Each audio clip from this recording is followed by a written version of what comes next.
Hello and welcome back to Scarlet Rage Vintage. Now, it is my favourite season. It is the spooky season. Now, I'm a huge podcast lover. There's a multitude of podcasts which I will link below that I love to listen to, and especially murder and serial killer podcasts. And I also came across the amazing Bailey Sarian. If you love makeup and serial killers or just murders, she's your gal. So I am taking total inspiration from Bailey. I'm going to be doing a video where I get into my Halloween looks and tell you all about serial killers. So I'm going to tell you about what America is calling the most prolific of serial killers. It is Samuel Little. Now, we're gonna go through this, we're gonna get ready, and my face is primed. I am ready for this. Let's hope I don't get foundation and stuff in my wig. So Samuel Little was born on June the 7th in 1940, which makes him a Gemini, in Reynolds, Georgia. And he was, now there's not really a lot to know about his childhood. There's not a lot of information out there, but through my research and my sourcing, he was brought up by his grandmother because his mother was supposedly a teenage prostitute and could not look after her son. So soon after Samuel Little was born, they moved from Georgia to Lorain in Ohio for a better life. Throughout school, he did have discipline issues, and they led him to some of his first convictions.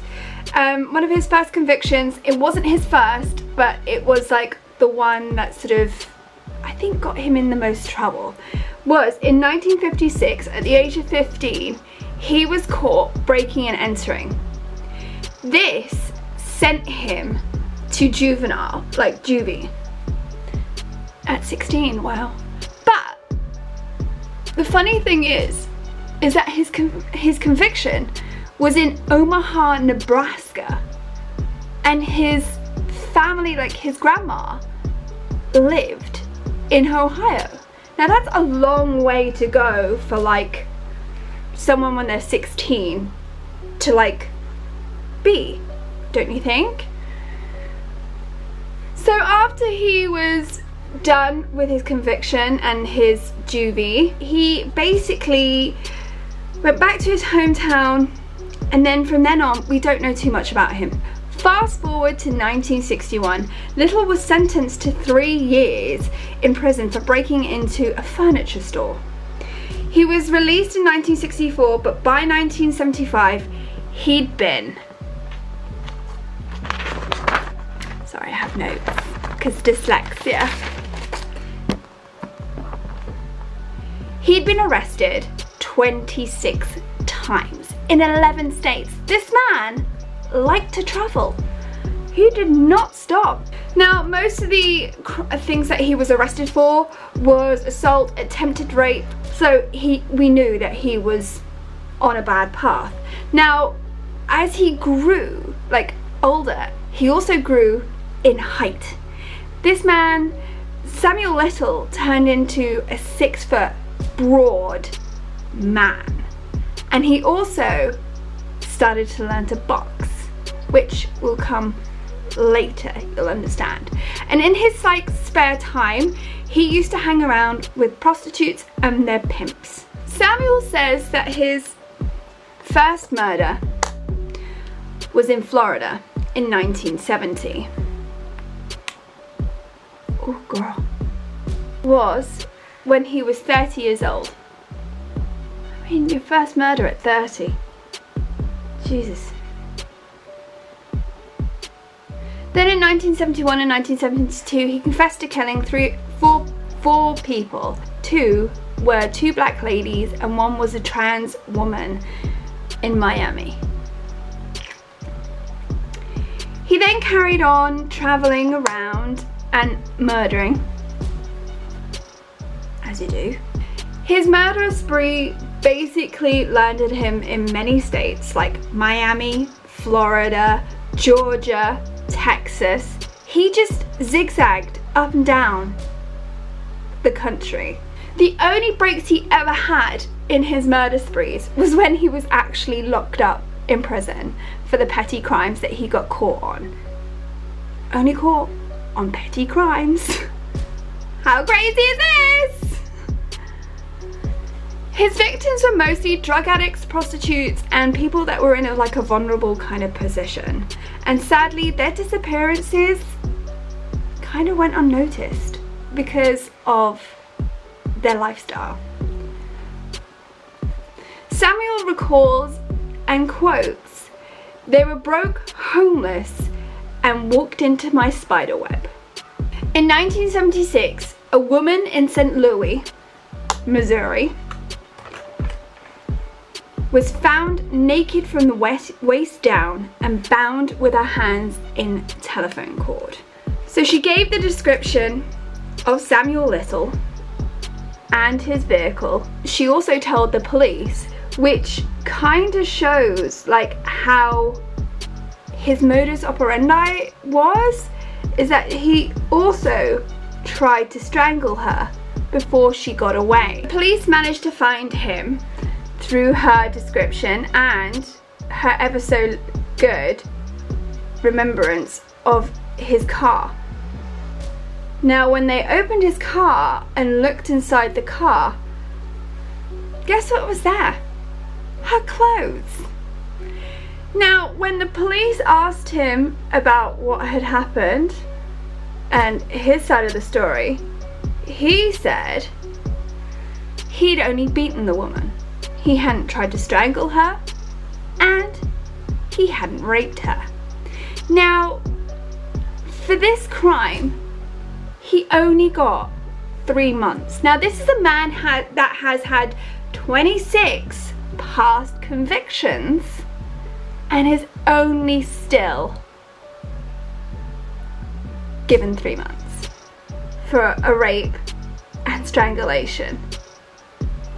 How bonkers is this? And this story kind of makes me realize how actually crazy it is in not just America but everywhere in the world that comes to the fact of having crimes that are made against women. It's kind of actually crazy how little these people get for these things. Then in 1982, Samuel was arrested for the murder of Patricia Mount at Forest Grove in Florida. But guess what? He didn't get charged. He actually got acquitted of this murder. We can. When he was released, he moved to LA. In 1987, 2 prostitutes' bodies were found. The bodies kept coming until 1989. At the time that he was killing in LA, there were 7 other serial killers working out of LA. I know, crazy, right? There was the likes of Richard Ramirez and the murder duo Doug Clark and Carol Bundy working at the same time. I wonder if they all knew. I wonder if they all went down the pub and had a conversation and was like, yeah, we're keeping the police really busy now, and let's carry on, chaps and ladies. Let's not forget you, Carol, over there. Well, that's looking crazy and I'm into it. What I might do now is I might go away, put my eyelashes on, and then I'll come back to you. Okay, I'm back. If I told you how much stress I just had over eyelashes, oh my god, and I don't even think they make too much of a difference. Actually, I've probably forgotten something like putting mascara on. Well, let's try. I feel like I need more. More is more. Then buff that out quickly. Yes. Okay, now I feel like I've got like a strict heartburn. Anyway, hope you like my look. Getting back to Samuel Little. So he actually left LA and he ended up in Louisville, Kentucky. Now and that was in 2012. Now in 2012, police were starting to look at cold cases, and especially were looking at cold cases that they didn't have any leads on. And guess what? They were going through the DNA because DNA had become a lot better by then. And guess whose DNA popped up? Samuel Little. Yes, that is true. So LA police then traveled to Louisville, Kentucky, because that's where they kind of last knew where he was. And they picked him up in a homeless shelter. They extradited him back to LA, and he was charged with the 3 murders on January the 7th, 2013. Now you would think this is where it ends. It doesn't. It turns out what his modus operandi was for killing these victims is that he would first punch them. Now, do you remember when I first told you that he started to learn to box? Well, that came in very useful for him because he would punch his victims, which would, of course, shock them. And then he would beat them. And then what he would do is rape them and then strangle them. Now, if you're a little bit squeamish, let's fast forward 15-20 seconds. His other kink that he liked to do while he was killing people or killing these women is in the final moments of them dying, he would relieve himself on their bodies while they were dying. He was then convicted. Yay! Finally conviction! And he was convicted for life without parole. He actually confessed to 93 kills, and they've managed to prove 50 so far.